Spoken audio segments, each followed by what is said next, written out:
right, 18 NFL weeks are in the fucking books, and we are now on the verge of the NFL playoffs. And you know what that means. We have to do our predictions. Just a little disclaimer, I'm going to be more in depth on the wild card matchups because we know those matchups. I will, of course, give you my full bracket for potential bragging rights of getting every single pick right. It's possible. It's out there. I've done it before. You're not going to believe me, but the year that the Patriots had the 28-3 comeback on the Falcons, I picked every single game in those playoffs right. Looking to run it back? If you love the NFL, check out the channel, like what you see, hit the sub button. Let's hop into the video.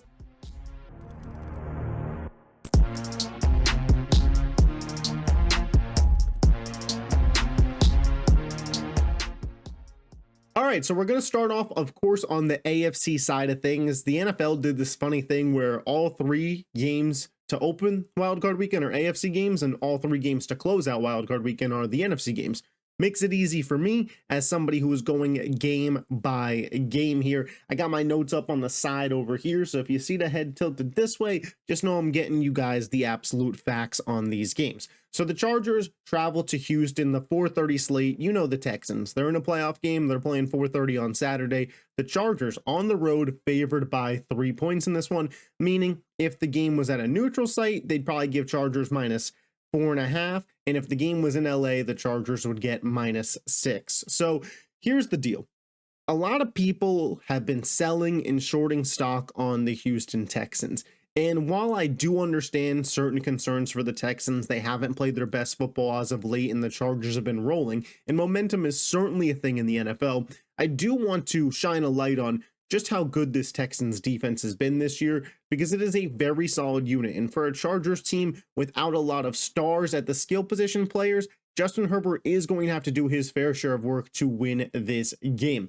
Houston, they are top 5 in the NFL in yards per game allowed. They are 4th in the NFL in sacks. They are top 4 in opposing passer rating allowed, 2nd in the NFL in interceptions, top 5 in takeaways, and they have immense talent all across this defense. On the defensive line, Danielle Hunter and Will Anderson Jr. Both guys could have been Pro Bowlers this year. Both guys are up for Defensive Player of the Year nomination. Derek Stingley Jr. at the cornerback position, top 2 in the NFL, him and Pat Surtain. Stingley, a ball hawk, a guy that can absolutely pick off your favorite quarterback. Kamari Lassiter out of the draft, Kalen Bullock. This team is loaded with talent on the defensive end. D'Amico Ryans coaches up these guys, and for any team going up against them, it is going to be a hard-fought battle. I understand the most recent thing that we saw of this team on a national TV scale was the Christmas game of Baltimore absolutely trouncing them. And I understand that that is what's fresh in your mind, but that was a short week. The emotions of Christmas. Tank Dell was just injured, a couple days prior. I'm not saying completely throw it out, but Baltimore obviously has more offensive talent than the Chargers. This Texans defense, I do expect them to return to the median. That being said, if Justin Herbert is a top 5 quarterback, like everybody is ready to anoint him as, everybody's ready to give him that 5th spot, right? The top 4 of Mahomes, Allen, Lamar, Burrow, whatever way you want to order it. Everybody's ready to give Justin Herbert that number 5 spot. And I'm not saying that Justin Herbert can't have that spot. What I am saying is if Justin Herbert is going to have that spot, he has to win this game. You can't go into the Houston Texans, who have been in a slump, who don't have a ton of offensive firepower right now outside of Nico Collins, and Joe Mixon was slow to end the year, and lose this game, especially in a spot that you're favored. Justin Herbert, for himself to be considered a top 5 quarterback in my eyes, has to win a playoff game this year. Just one. I'm not saying that this guy has to go into Kansas City and dethrone the back-to-back champs if that were to be the case, or if the bracket shakes out differently, go into Buffalo and beat the Bills, or whatever it may be, go to Baltimore, however it could possibly shake out. I'm not saying that that has to be the case. But this game, if Justin Herbert's a top 5 quarterback in the NFL, this is a game that he needs to win. The Texans haven't scored 25 plus points in a game in over a month. So offensively, your standard against a good Texans defense isn't exactly too high if the Houston Texans continue to play to what they have done offensively. CJ Stroud, sophomore slump, if you want to call it that, fine. I call it more of not having a great offensive line. So we'll see that. Houston offensively, the Chargers defense is 11th in total yards per game and 7th in passing yards per game. So they're decent against quarterback play. Stroud has struggled a bit. What can Nico Collins do? What can Joe Mixon be? Houston does have playoff experience. They were in this spot last year. They did win against the Cleveland Browns in a pretty good spot, but obviously that was Joe Flacco. This is Justin Herbert. Some differences in the roster there. When it comes to my pick for this game, I am going to lean Chargers to win the game. I have them winning this game 23-21. But in terms of a point spread, if you're a bettor, I'm taking Houston +3 if that's offered. 3 feels like a lot to me for a game that I feel like the Texans can certainly win outright, but I'm going to lean with what I perceive to be the better head coach and quarterback combo at this point in time in Jim Harbaugh and Justin Herbert, but I do think it's going to be a closer game than a lot of people are giving it credit for. We get to the Saturday night matchup of the Pittsburgh Steelers, the 6-seed Steelers, traveling to Baltimore to take on the 3-seed Ravens and potential 3-time MVP Lamar Jackson. The Ravens are favored by 10 points in this spot. Vegas is on the Ravens here.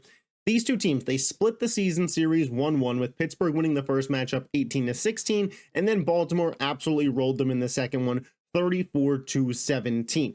And a lot of people are saying that Baltimore is just going to absolutely roll in this spot. There's no shot for Pittsburgh, and I just don't know if I buy that. Pittsburgh has traditionally played Baltimore pretty well. Baltimore had the upper hand on them the last time that they played, which was just a few weeks ago, but George Pickens wasn't playing in that game, so Pittsburgh really was limited offensively. I mean, it's already a narrow road for them as it is, and a 10-point spread and a night playoff game, kind of a semi-short week. There's supposed to be snow showers.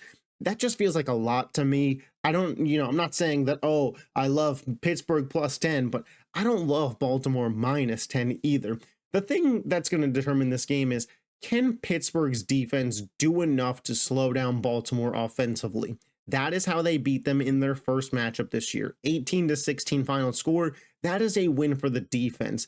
Lamar and the Ravens have been the NFL's best offense statistically, but if any team you would say has quote unquote had their number, it's been the Pittsburgh Steelers in terms of slowing down this offense. Lamar Jackson is 3-5 against the Steelers in his career. They have slowed him down. TJ Watt can be an absolute game wrecker. And in the playoffs in the NFL, it's not a 7-game series. It's not a 5-game series. It's not a 3-game series. It's one fucking game. And TJ Watt has the ability to wreck one fucking game and progress forward for the Steelers. So everybody this game's already over, trash it. I do think that there is a realistic path to victory for the Pittsburgh Steelers. TJ Watt in that defense in a bad weather game absolutely wrecks shop, and you do just enough to win offensively. The question is, can Pittsburgh do just enough offensively? Because that offense has been bad the last month. They've lost every game in the last month. 4-game losing streak. Their highest points in that stretch is 17. They have been figured out and their limitations are real. They are very 50-50 ball dependent. Fuck it. George Pickens, Mike Williams down there somewhere. Calvin Austin, can you make a big play? As the season's gone on, Najee Harris has slowed down a little bit. Russell Wilson and their scheme, it's just been figured out a little bit. They haven't used Justin Fields as much as of late. They're kind of just scared to let him throw the ball at this point, it seems.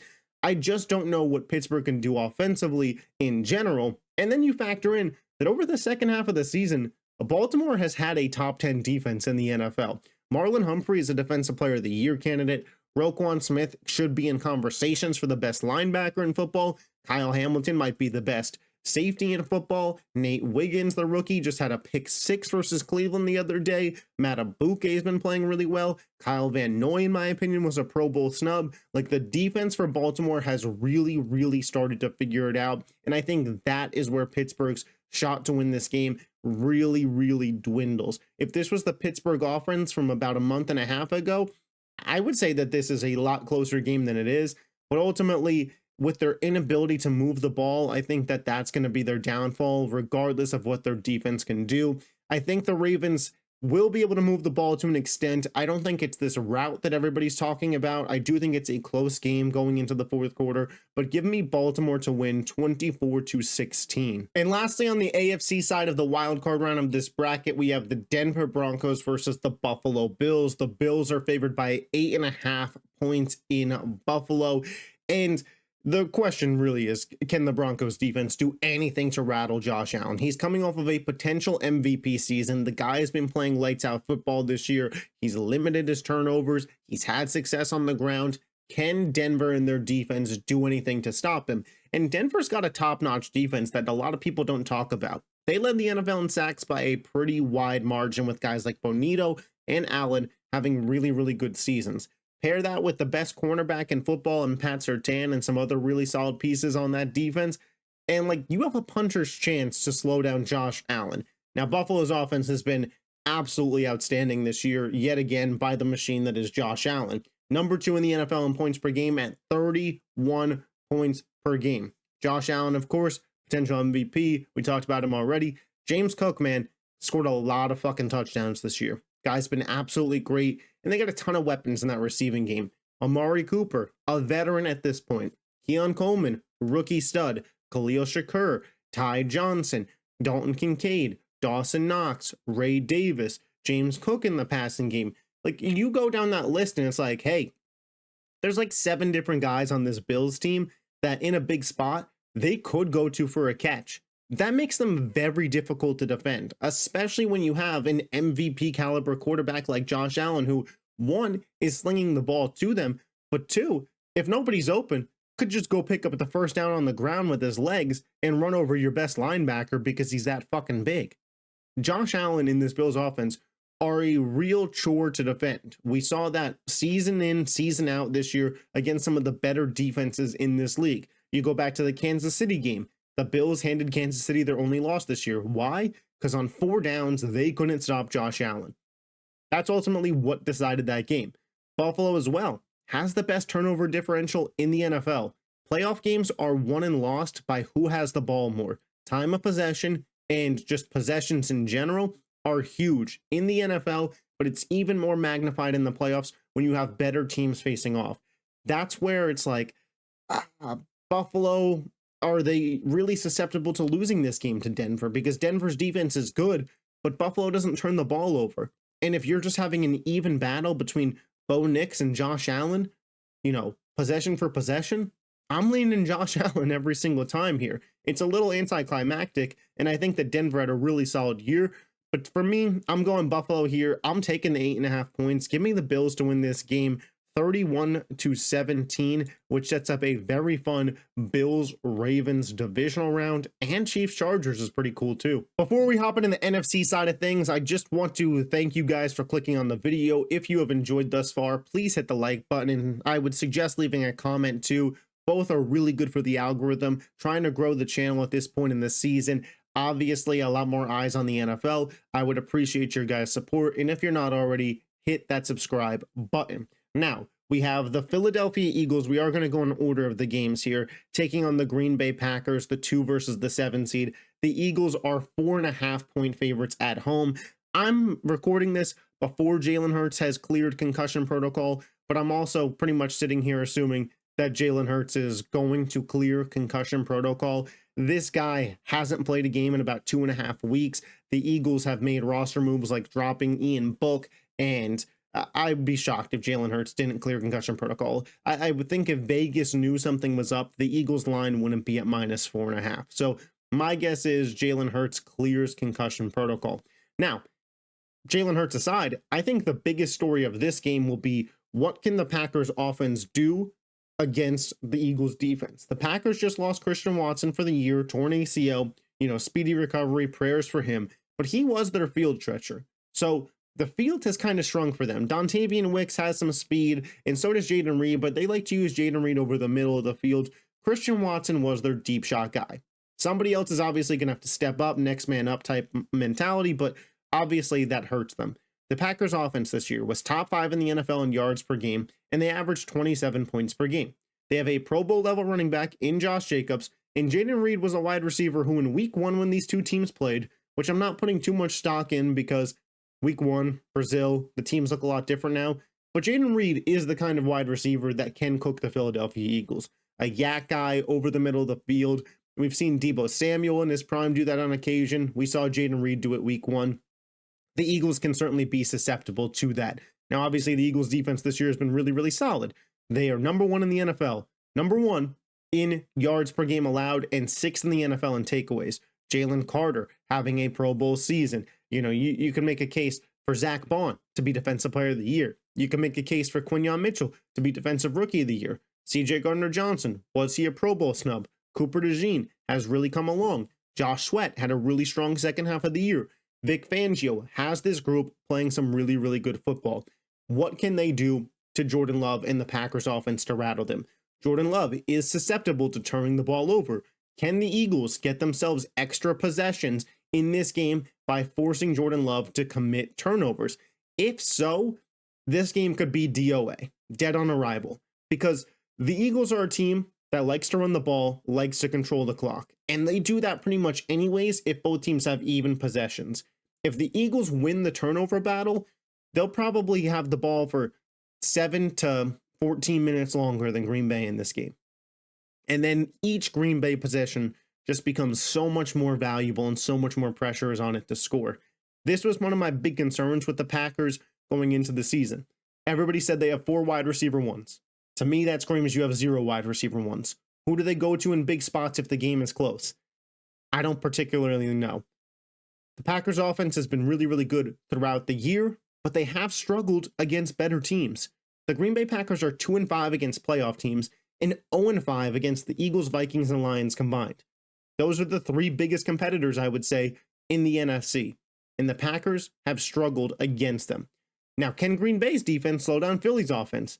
That's a tough question to ask. Philly is full of talent, and even in a sloppy Week 1 game where Jalen Hurts did not look good, Philly hung 31 points. Saquon, A.J. Brown, Devonta Smith, Dallas Goedert, a top 5 offensive line in football where Cam Jurgens and Lane Johnson and Dickerson are Pro Bowlers. Mailata probably should have been a Pro Bowler. That is obviously a ton of talent to deal with. Green Bay traditionally runs a lot of cover 2 defense. What kills that? The run game. So are they going to say, we'll live with Saquon Barkley beating us? Because as a 2,000-yard rusher this year, I'm guessing he would be able to. Or are they going to stack the box and say, hey, with Jair Alexander out, our cornerback 2 will be matched up against A.J. Brown, and our cornerback 3 will be matched up against Devonta Smith. Go out there and have fun, guys. It is a very tough defensive assignment right now for the Green Bay Packers without their strength in the secondary. Xavier McKinney will have to have a huge game and probably get an interception if Green Bay was to win. They kind of need it to be shootout-esque, and Green Bay needs to score on their possessions. They need to really do what they did to Dallas last year. And if they're going to win, they're going to have to come out and punch Philly in the face immediately. And even at that, I think this Philly team is better than Dallas's team last year. My pick for the game, I'll be rolling with the Philadelphia Eagles. I think that they can and will cover the spread. I have them winning 30-21 in this contest. Sunday Night Football, we have the Commanders versus the Buccaneers. The Buccaneers are favored by 3 points. Jaden Daniels in the Pro Bowl. Baker Mayfield Pro Bowl snub. I'm sure that is going through old Bake Show's mind. Now, how can Washington win this game? Because Washington, while they are the underdogs in this game, the public loves them. What is the path to victory for Washington? In my opinion, it is control clock and slow down Tampa as much as possible. Jaden Daniels and this Commanders team need to sustain long, lengthy drives and really limit the opportunities that Baker Mayfield and this offense have. Because I do think if given multiple opportunities, Baker and the offense will figure it out, and I think that they can shred that Washington secondary. I think it's possible. Tampa is top 5 offense in the NFL in yards per game with real players. Mike Evans is really good. Bucky Irving, Rashad White, Cade Otton, Jalen McMillan has really come along at the end of the year. If this team had Chris Godwin, I would say that they are a Super Bowl contender on that offense alone. They don't have Godwin, so they're a little limited, but I still think that they're really good. Washington's defense is 3rd in yards allowed passing, but bottom 3rd rushing. So maybe we're looking at more of a Bucky Irving game. Rashad White, we've seen Bucky Irving rush for massive amounts this year. There is a lot of different ways that I think this Tampa offense can attack this Washington defense. Even though they're top 3 in yards allowed passing, I still think that Tampa Bay offensively with their weapons matches up well against Washington. I still do. Jaden Daniels, this is kind of a legacy moment for him. And don't get me wrong, They lose this game. It's, Jaden Daniels is definitively the offensive rookie of the year. He had a great rookie season. If we did a redraft today, he'd be the number one pick in the draft, regardless of the outcome of this game. Nobody thought the fucking Washington Commanders were going to be in the playoffs. Jaden Daniels did this. Jaden Daniels led them here. Round of applause for him. However, not only leading them to the playoffs, but winning this playoff game on the road in Tampa, that would be a legacy defining moment. That would be something very special. And I think it's possible. I think it is certainly possible because with what Jaden can do, it's very hard to scheme against him. And Tampa has a weak secondary. I don't know if Antoine Winfield's going to play. I know they just lost their safety, Jordan Whitehead. Car accident, won't be playing. Prayers up for him. But this is a very weakened secondary. Their corners aren't great. Jaden Daniels can throw the ball at a very high level. Terry McLaurin, obviously, he's one of the better wide receivers in the NFL. But can you get something out of a De'Ami Brown, a Zach Ertz, an Olaminai Zaccheaus in this game?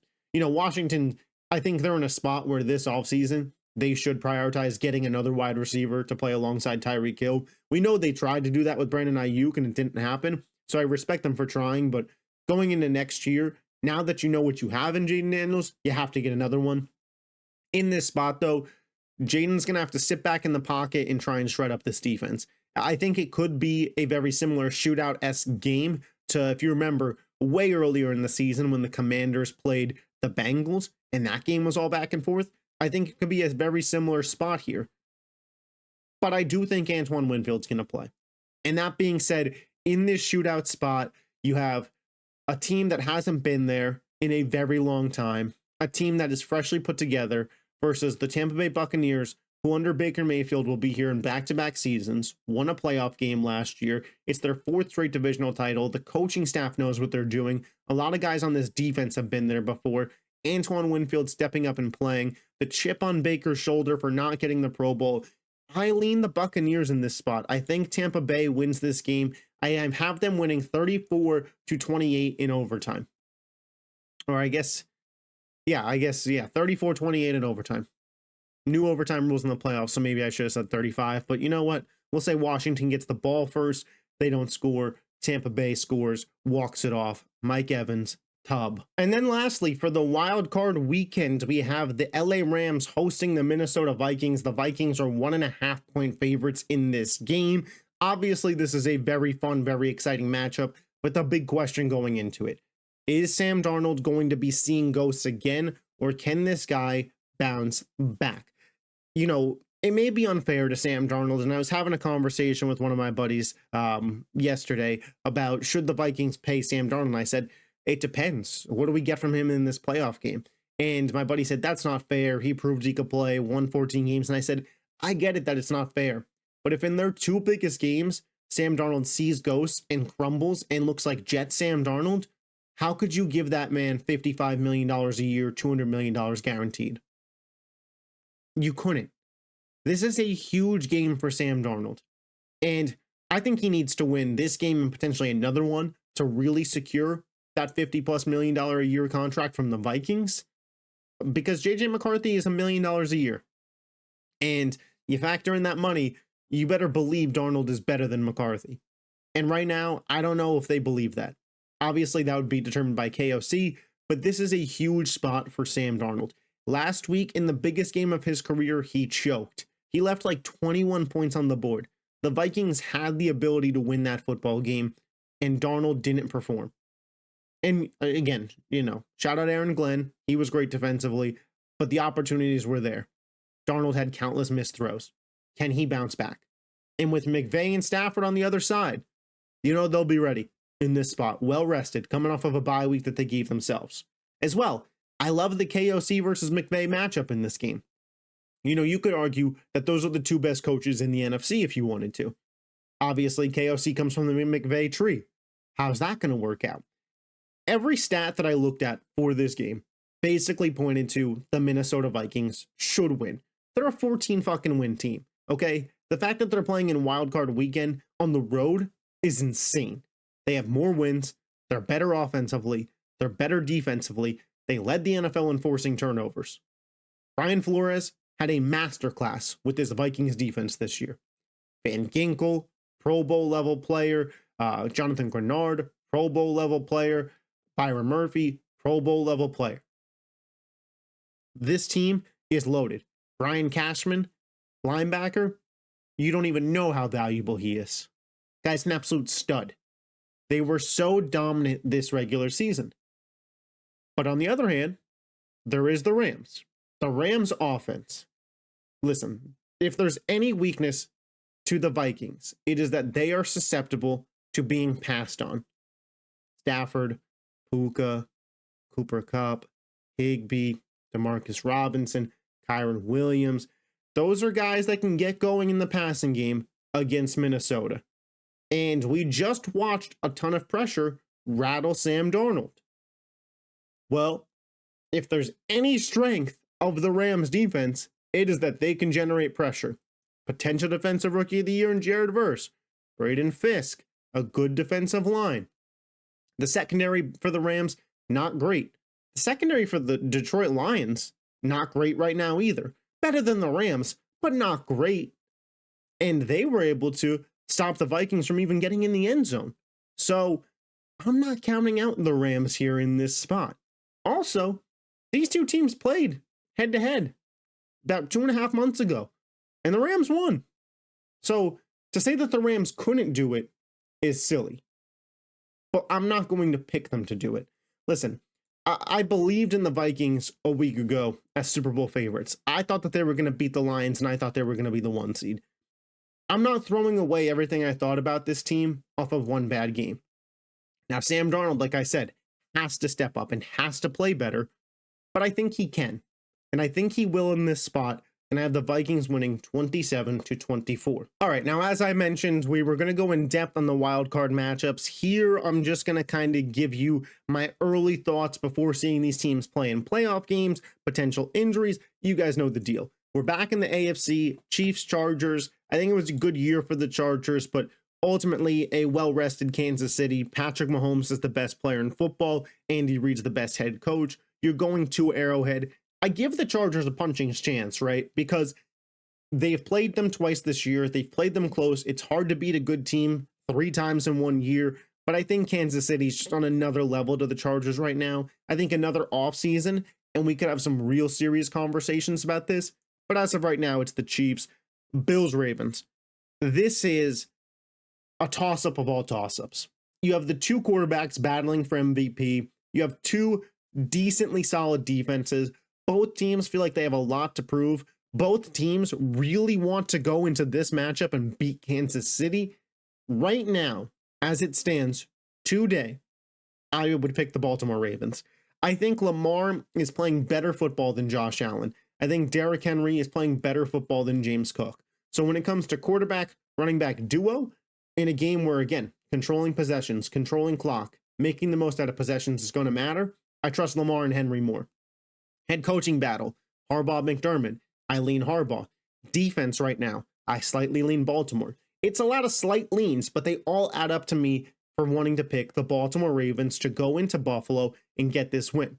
Now, obviously, Lamar has to get over some of the playoff woes that he's had. His worst game in pretty much all of his seasons has come in the playoffs.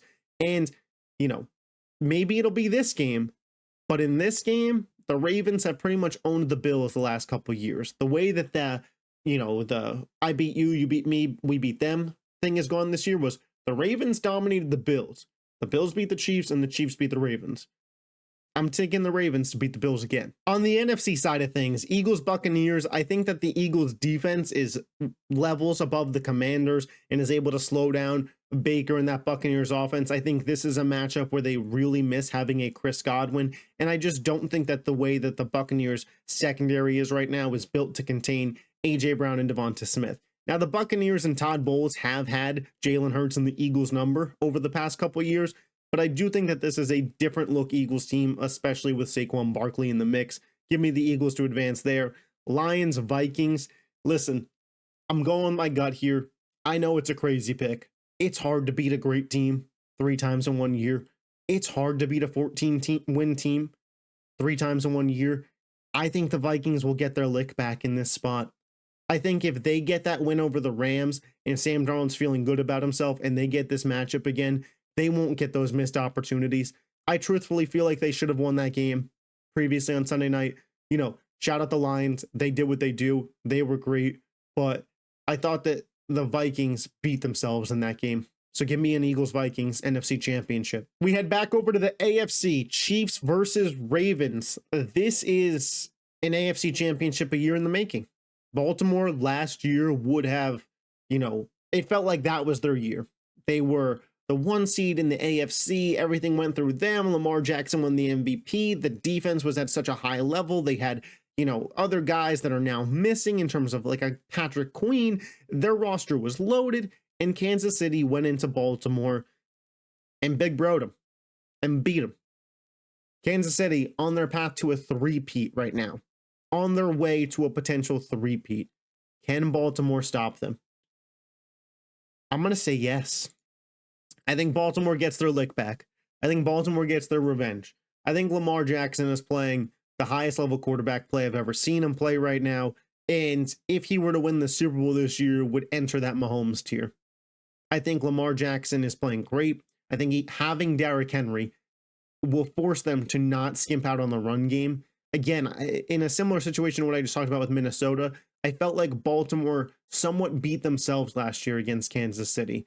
And Kansas City's got a little bit less talent on the defensive end this year. No L'Jarius Sneed, no Willie Gay. And it's crazy to say because picking anybody against the Chiefs after they've won back-to-back Super Bowl titles and are a 15-win team, we just don't see them lose. And it feels weird, but they're not going to win every game every year. And at a certain point in a conference with Lamar Jackson, Josh Allen, Justin Herbert, they're going to lose one of these games. And I think it's going to be this year, and I think it's going to be this AFC Championship. Give me the Ravens to advance to the Super Bowl. And then on the other side, we have the Vikings traveling to Philadelphia to take on the Eagles. And in this spot, I think that the cold weather isn't something that Darnold's used to. The lights get a little too bright. The Eagles defense is, a lot better than the Rams and Lions defense that they would have had to play. And I think that the offense matches the talent that Detroit has. I said this in the tier list video. I think Detroit and Philly, maybe top to bottom, are the best rosters in the NFL. And I have Philly beating the Vikings to advance to the Super Bowl. I think Jalen Hurts is able to kind of silence the doubters. This team, everybody was off on them last year. They bounced back. They won 14 games. They have the best defense in the NFL statistically in terms of yards allowed. They have a 2,000-yard rusher. They have a top 5 wide receiver. And they have a top 10 quarterback in Jalen Hurts. Nick Sirianni, one of 3 coaches since the year 2000 to have multiple 14-win seasons.